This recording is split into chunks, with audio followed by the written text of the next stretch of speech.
The New England Patriots, as of right now, where things stand, I was getting into this mode earlier this week where the Patriots, a team that despite anyone who doubts them, despite any adversity they've encountered, they've got playoff experience, they're going to find a way to win, they're going to pull it all together. Where are they right now after everything that's happened this week?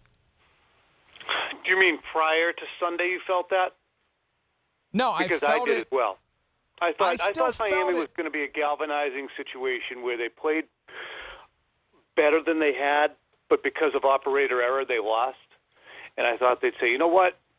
Okay, time to cut the crap. Let's go to Pittsburgh where we've had great success against a team that we're smarter than and more disciplined than and do what we do. And they couldn't do it. That's the problem, Mike, is they can't do it. It's not that they're unable to. And I think that we look at the penalties and the drops that they had against Pittsburgh, at least around here, and people are saying that, you know, this is something that they can control. It's not the Steelers, it's not the Dolphins, it's not the Titans, it's the Patriots showing up flat. But I think that there are more holes in the dike than there are fingers that they can use to plug them at this juncture. And we get 14 games of evidence. But doesn't it all change, though, Tom? We've seen this before where we write them off. And I know that typically happens in September.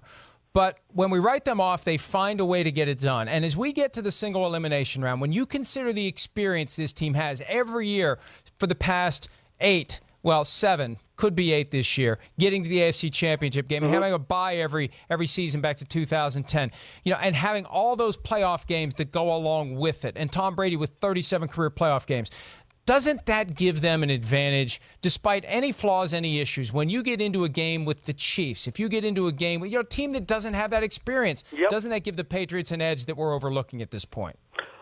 100%. And you wrote that earlier this week. But once the game starts and you get on the field, if you don't get the reassurance by having success, by getting off the field on third down, by being able to stop the run, by being able to pick up key third downs yourself, then that goes away. The experience doesn't matter, and the Patriots have struggled to do those things. They've struggled to run the ball consistently, even though they can be an explosive running team at times. Right now you just lost Josh Gordon. So in comes Philip Dorsett, maybe a bigger role now for Cordero Patterson. Cordero Patterson is a special teams player who the team has done a good job, and he's done a good job of finding places to be relevant. He is not what you would call a conventional wide receiver. He's going to have a bigger role. Dorsett has been marginalized because of Gordon's emergence. Edelman's feet hurt to the point where, he's not able to accelerate. Gronk is going to see more attention because Gordon's gone. Chris Hogan is just, okay, third receiver. People lose track of him, and he scores touchdowns, and everyone's, wow, look at that. Why give him the ball more? Because he doesn't get open. So they're not what they were. That's the problem, Mike. And it's, as experienced as someone is, Michael Jordan's probably more experienced than anybody in the NBA, but he's not going to be able to go out there and compete right now because of factors that are beyond the control of experience. Yeah, but Tom, look, you say we got 14 games of evidence. The Patriots were 9-3 before that fluke finish against Miami, which would have pushed them to 10-3.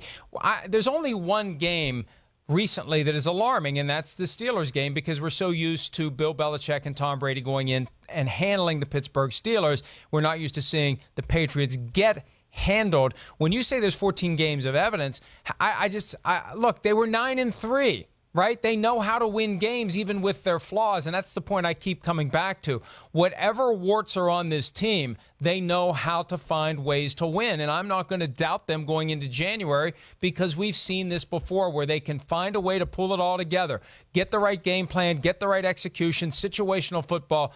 But I understand the past 2 weeks there have been a lot of flaws in that regard, which would cause us to believe this is the beginning of a trend. They've also scored, the Pittsburgh game, they basically scored 3 points. If it wasn't for 3 guys going with Gordon and nobody going with Hogan offensively. They scored 10 points in Tennessee. They scored 10 points in Detroit. They scored 20 with a garbage time touchdown in the last couple minutes against Jacksonville. They have difficulties on the road. If they can't run the ball, they're going to be having problems. I hear what you're saying, Mike. they can do it. I'm not going to sit here and expect to go to a game, playoff games, if they do get a bye and they get Baltimore or somebody here and they win, and next thing you know, they're in the AFC Championship at San Diego or Kansas City, and they're able to somehow get by those teams. I mean, that can happen, yeah. But the likelihood isn't just – there's not a lot of mitigating factors right now, Mike, that make me say, well, if this happens, people don't understand the Patriots are going to get Gronk back or they're going to get Edelman back. 2015, remember, they started out 10-0. Edelman got hurt. Gronk was diminished. They finished 2-4 down the stretch. They lose the home field advantage. They have to go to Denver and play on the road. But Edelman came back for the playoffs. And still that team wasn't able to get over the hump because they were still too diminished. Right now, this team isn't getting players back. They are what they are. They're the most healthy team in football. You wrote about it earlier this week. So those things are real. For how long did they know that Josh Gordon was on his way out? I don't know whether they knew during the past week. I had a conversation Wednesday, and it was indicated to me that Gordon. I said, well, what's going on with Gordon? Why is he getting the balls? He said he's regressing in terms of he's retreating into himself. He's walling people off. He's not communicating. He's silent. I said, why is that? I thought it was going great. Social anxiety was the answer I was given. He's having a hard time. So that emerged this week. That was a conversation I had Wednesday, and then I get up Thursday and he's suspended. So. And here's the thing, Tom. You don't just get suspended out of the blue. That percolates for a while. You've got appeal rights. You get put on notice on it. You have a conversation. Right. I understand. Right. But what I'm saying is, for some period of time before yesterday, before he posted that he was stepping away from football for a bit, he knew he was stepping away from football for a lot longer than a bit, and the team knew it as well. And I'm trying to figure out whether or not the Patriots were consciously detaching from him. I'm trying to figure out why he wasn't on the field for 4th and 15. Is he not on the field for 4th and 15 because they know, hey, we got to get this done the rest of the way without this guy. So let's see if the guys we put out there like Cordell Patterson can get it done, because they're going to have to get it done at some point. He did play 57 snaps that day, and the explanation given I thought was pretty cogent. He had just played a ton of snaps. He's not been in the best shape. Look, I'm not saying that they didn't know, but I'm just explaining on 4th and 15 with the season and perhaps home field advantage, et cetera, seating on the line, they're not going to say, well, let's see if we can figure it out. So but I'm not saying either that they were not. I don't think that they were in love with his preparation last week, just by the indications I was given as to his demeanor over the recent past. So why did he get 2 targets despite 57 snaps? Why did he only make 1 catch? Why did Brady not go to him again after a drop on 3rd down? We've seen him go away from players before when he didn't feel as if they were into it, and maybe Josh Gordon wasn't into it. Maybe the Patriots didn't know. Josh Gordon and his agent did, but for whatever reason, he only saw 2 targets. So I don't know, Mike, if the Patriots knew or if they just weren't down with the way he was prepared, but something was amiss over the last week with him, and that is borne out by what happened on Thursday. Yeah, I mean, the other chance is they just deliberately used him as a decoy on Sunday because they knew something was up, and he's on the field for 57 snaps, and the Steelers have to deal with him, and based upon what he'd done all year, you can't just let him run free. All right, I only have a little time left, but I want to focus on an observation you had about Tom Brady coming out of the Steelers game, the idea that something's going on with him, that there's that aversion to contact. I don't want to put words in your mouth. I want to get your thoughts on what's going on with Brady. Is he starting to get to the point where he's getting hit too much? He's conscious of that, and maybe he's getting rid of the ball faster in order to avoid the hits. Yeah, we saw the 4th and 15 play. When you run it back, he's falling away as he delivers the ball, and there's no one really on him. There's guys near him, and he's done that a lot this year where he's and it's always to his left. He falls away to his left. So I did have a chance to ask him about it in the locker room because he takes hits. He's willing to stand in there, generally speaking.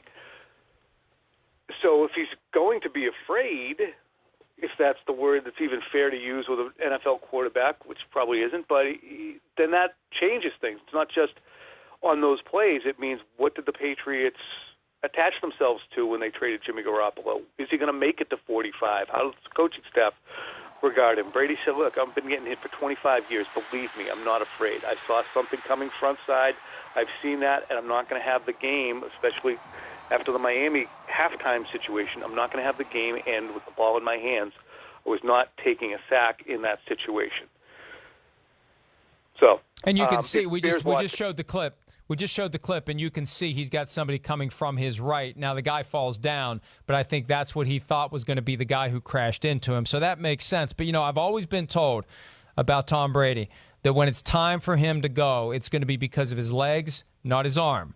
That the ability to get away from contact, the ability to avoid the big hit, once that goes and he starts getting hit, that's when it's all going to crumble. And that's why what you wrote earlier this week caught my attention, because I've been waiting for that moment where the legs are keeping him. And he's even though he's not a guy who's going to run north-south, he's a guy who can move so well in the pocket and step up and step to the side and slide away and make good decisions about when to throw the ball. Once he loses that ability, Tom, that's when we're going to see the end. Yep, and when his feet are flat and planted and he's able to step into the throws, he's got every bit of velocity, arm strength, and ability that he needs. But I think the knee injury that he sustained against Tennessee, he's better from it. He's off the injury report with it. But those things limit you, and I think that the fact that guys can't uncover for him gives him a lack of confidence that, okay, they're going to hold up long enough for me to find somebody. No, they're not. Hey, Tom, great as always, pal. Appreciate your time. Kid, sorry I missed you. Happy holidays. Happy holidays. Bye-bye. Hi, I'm Mike Tirico, and thanks for watching. Make sure to hit subscribe for the latest news and highlights from NBC Sports.